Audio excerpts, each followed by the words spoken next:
Hey, class. Uh, it's time to talk about Chinese philosophical traditions. So, without further ado, we will dive in with Confucius.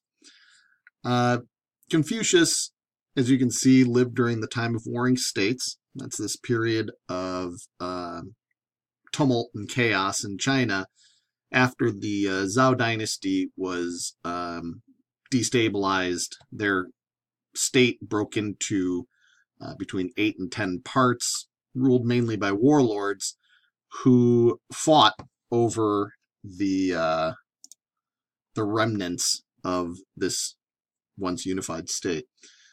Confucius was one of the wise men who came forward with a new philosophy. His concern was that Chinese culture was breaking down, that they're going to lose the 1,500 plus years of Shang and Zhao culture to this chaos of warring states fighting against each other. He believed that social order, that harmony and good government were brought about by learning, by education. And he believed human beings could be perfected through learning, through education, that one became a better person through education by dispelling ignorance. He further believed that and taught that the state could be restored, society could be restored with the restoration of the 5 crucial relationships that existed. Those relationships that you've read about in your textbook between ruler and subject. The relationship between the king and their subjects, that each side of that relationship has obligations to one another. It all isn't just one way from the subject to the ruler. Father and son, again, a mutuality of obligation between the parties to that relationship.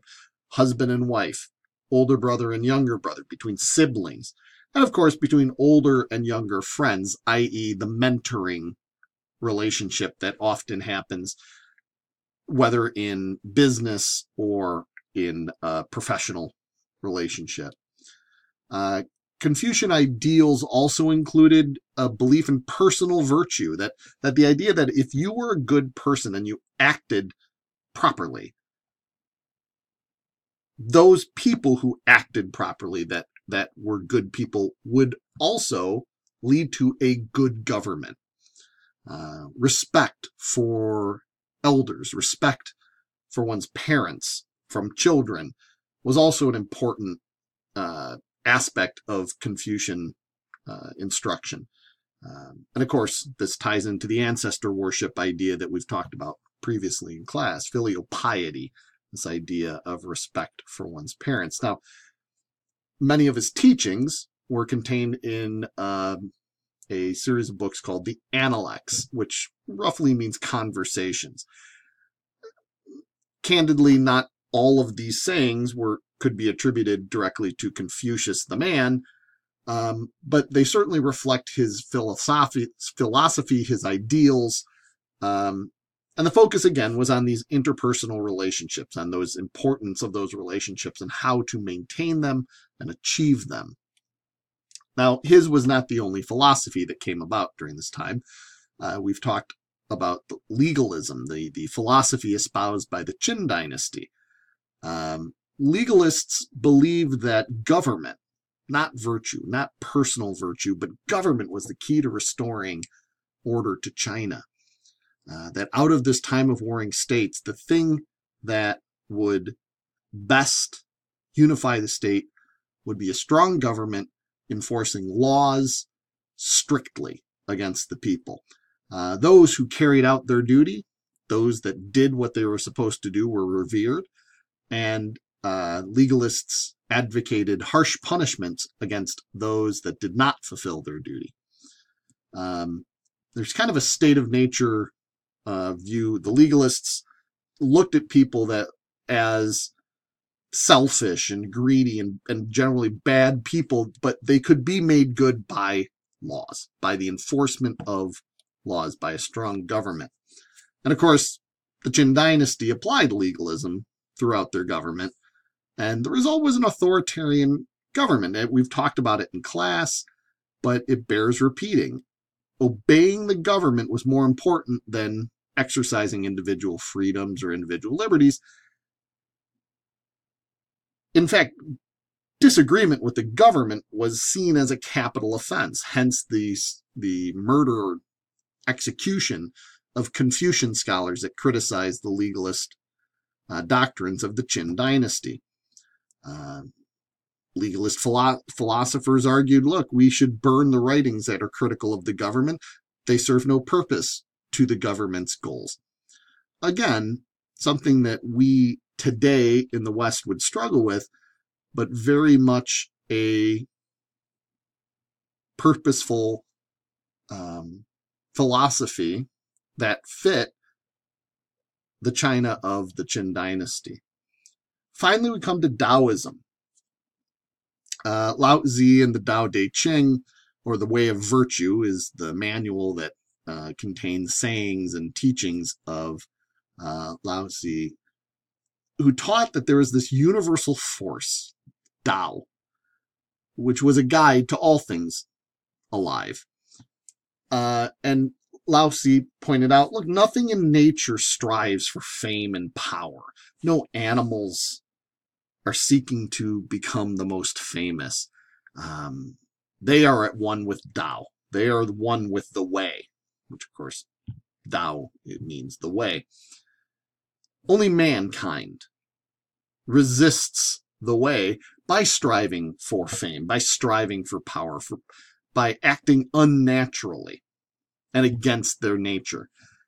Man, for example, questions right or wrong. Well, to a Taoist, this goes against the way. There is no right or wrong. There is simply the way. Asking whether it is right or wrong is just an irrelevant question. It's a pointless question to Taoists. I'm sure you've heard the expression, it is what it is. A Taoist would get that. A Taoist would probably agree with that. Yes, it is what it is. Now,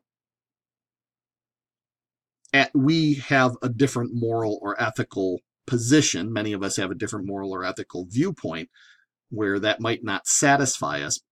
Nevertheless, this is the position of Taoism. Part of Daoist belief is the I Ching, which is a book of predictions, of oracles. You remember oracle bones from when we talked about the Shang dynasty. It helped predict the future. It helped guide people who consulted Taoists, who would give advice based on common sense. They would consult the charts of the I Ching. They would use this to forecast or predict events or forecast how you should act in a particular situation or a given situation. Probably the most famous symbol of the Taoist belief is the yin-yang, which is pictured here. The yin-yang represents that rhythm of life, the balance of forces that is equal, or that's present in all of us. And when the yin and the yang are in balance and are equal in proportion, then your life is in balance as well. Everything's calm. When one, the yin or the yang, is outweighed, then there's confusion, then there's tension, there's disarray in your life. Now, the yin and the yang represent any number of different dualities. Heaven versus earth, male versus female, active versus passive. They don't have a set meaning. It's the oppositional forces, two things pushing against each other, which causes this balance to be struck. Again, it bears repeating. None of these are religions. Taoism, Confucianism, legalism are all philosophies, means of living your life, not a ethical system that is part of some sort of faith-based system. And these three philosophies are still important to China. There's elements of them that are still relevant today, as they were 2,000 years ago.